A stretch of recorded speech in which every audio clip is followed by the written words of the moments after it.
All right, now we move to Zimbabwe, where the MDCA's interface tour to garner support ahead of the 2023 general elections has been marked with violence. Now, the tour we kicked off in the town of Masvingo last week was marked with violence perpetrated by alleged ZANU-PF supporters. Also, the tour in the town of Mutare and Municaland has recorded violent activities with reports that the MDCA leader Nelson Chamisa's car was shot in an assassination attempt. Now, Vice President for the Movement of Democratic Change Alliance, TENDAI BITI, had this to say on the matter.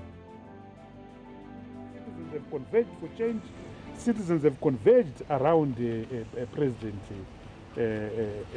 Chamisa. And the regime knows it. That's why it can't call for elections. Because when you call for elections, you see the result.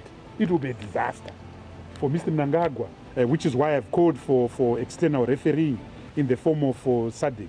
We have a duty to protect life. We have a duty to preserve life.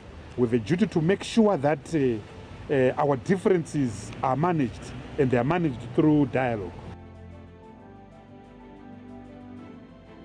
Just heard that from the Vice President for the Movement for Democratic Change Alliance, TENDAI BITI. But we have our Zimbabwe correspondent, Lala Ngwenya, who joins us all the way from Harare, Zimbabwe, to tell us more. Many thanks for joining, Lala. We have just listened to TENDAI BITI, and we've also seen videos of that incident. Can you tell us what the situation of things is at the moment? Good morning, Olichi. Okay, so the situation right now is the whole complexity, around this violence. It's really saddening, and it's also disturbing that as early as 2021, we're already witnessing so much violence going around. And maybe you have seen on social media, some of the videos, they actually show ZANU-PF supporters on the other hand and MDCA supporters on the other hand, singing and shouting at each other. And that is like a call for disaster, because if one from either camp decides to then strike someone, let's say clap someone, that would be a disaster that will happen. And this happened in a place called Chiredzi, where you could see, this is all in Manicaland, because the leader Nelson Chamisa of the MDCA has been touring the Manicaland area that includes the town of Mutare. So one of the days he was in Chiredzi, where you could see two camps, the other side ZANU-PF and the other side MDC, singing at each other, shouting at each other, which was just a simple way to provoke an outburst. All right, Lala, where do we stand now? Are things going to get calmed down after the ugly incidents and this assassination claim against Chamisa? Will there be peace going forward? And what is the federal government? What's been the response from them? Because this is all about touring to Ghana support ahead of 2023 elections. So why are we having this level of violence?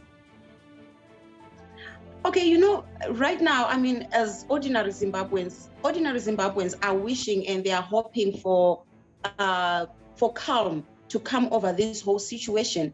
But now the other thing that sort of like raises concern and a bit of questions is that this assassination attempt that allegedly happened earlier this week, the police are saying that the MDC is not forthcoming in complying with the investigations. They say they wanted to go to the ground, to the scene of the accident where it happened, but they were denied by the MDC.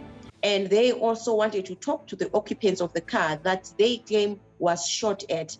Those people also refused to be interviewed.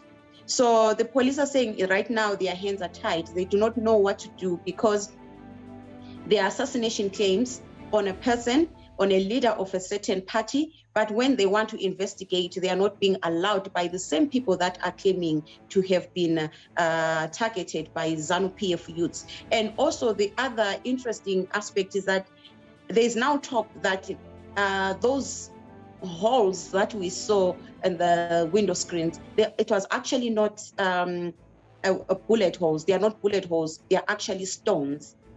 People were throwing stones at the car. So it's such a mess. And maybe the only way to really resolve this issue is to have both parties sit down, or the MDCA to allow the police to investigate. Then that way, the country may get the closure, or the country may get the answers that it's looking for. Lala, just before we let you go quickly, any word from Nelson Chamisa himself? Where is he? How is he doing? Will he come out to talk? Will we see Chamisa anytime soon? Oh, I wouldn't know if we'll see Chamisa anytime soon.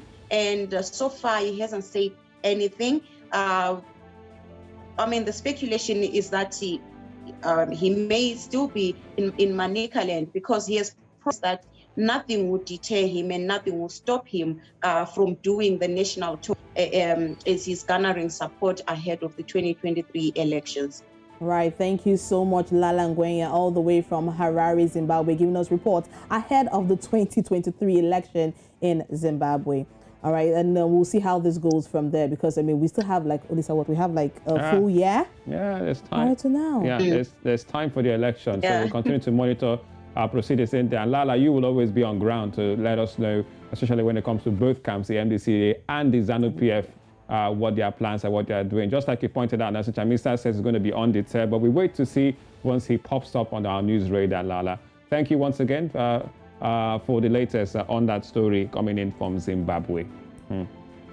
All right, now looking at the stories we've taken so far, I mean, looking back at the ENDSARS and looking at what DJ Switch came out to say in Oslo, all the way in Norway, she's also remembering this particular time. I mean, I could have said today, but that was yesterday. So this particular time last year, and the chaos and the mayhem and the confusion it put a lot of Nigerians in at that time, wondering, were they really shootings? Were they not shootings? Yeah, she has her own evidence, which is brought forward at that forum out there in Oslo, and follows after the comments made by Minister of Culture in Nigeria, Lai Mohammed. So it's a bit of tit for tat. This happened, this didn't happen. I have evidence, you have no evidence. We want apology. She's a runaway DJ. That's the claim coming in from the government now. Also, the big news in Nigeria still from yesterday, the train routes, Kaduna, Abuja Railway. We brought that to you when it comes to the front pages, which really dominated the headlines, the explosion on that train track. And there'll be lots to follow on that story and what will happen and how much in terms of the losses and damage to Nigeria's railway system.